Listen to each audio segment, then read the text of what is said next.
Hey folks, Matt from artoftheimage.com. Got a question in from Isaac Coffee. Isaac writes in an email. He says, hey, I'm looking to buy my first camera and can't decide between the D7100 and the Sony a6000. So Nikon D7100 and Sony a6000.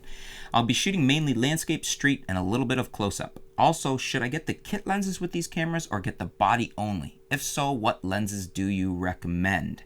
Thanks, Isaac. Well, I guess first off, let's look at the bodies. The 7100, great performing body from Nikon. Really like it.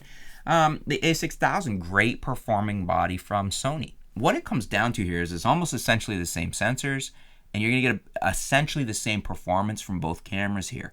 So performance-wise, I'm not really suggesting one over the other. I think what you need to decide between these two here is size. Size and weight is different. The two very different cameras that way. The a6000 is much smaller and lighter than the D7100. Now, just bear in mind that depending on your choice of lenses on there, all of a sudden the a6000 is going to lose its size and weight advantage depending on what lens you pair with it and what lens you pair with the 7100. That's one of the things with the Sonys. A lot of times they're not so small once you put the lens choices on because they're not very, very small lenses, such as is what on the Micro Four Thirds.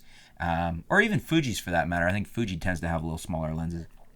Shooting mainly landscape, street, and a bit of close-up. Should you get the kit lens? Well, the kit lens on the a6000 I'm not a huge fan of. The kit lens on the D7100, I'm not sure which kit lens you're talking about. The 18-140 is a pretty decent kit lens. I would say yes, get it. It's a good starter lens. It depends. It's a great lens. But if you want something faster for street, maybe consider the Sigma 17-50 f2.8. Maybe you want to get the kit lens and add the 35mm f1.8G, the DX for your Nikon. Same with the a6000. Maybe there's a better lens you want to put on there, even via an adapter, and then get a fast prime. I always like to add the 50mm f1.8s to either of those bodies because that becomes a 75mm equivalent field of view, which brings us very close to an 85mm portrait lens, which is our traditional portrait lens, and gives us a really nice fast lens for a very economical price. So my leanings there would be probably the 7100 because I like the availability of lenses better on the Nikon side than I do on the Sony.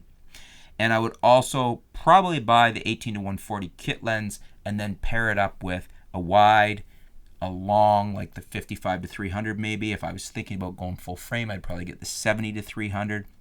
And then I would add the 50 f1.8G, or if you prefer something a little wider for your street photography, the 35 f1.8G is also very economical and very highly recommended as well. Actually, you could buy both of them for very little money.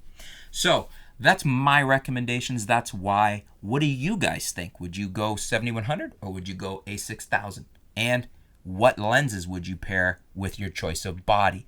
Let us know what you guys would do and why in the comments below. Let's flesh it out a little, help Isaac make his decision. Thanks for tuning in. Thanks for your question, Isaac. Stay tuned. We'll be back soon here at artoftheimage.com.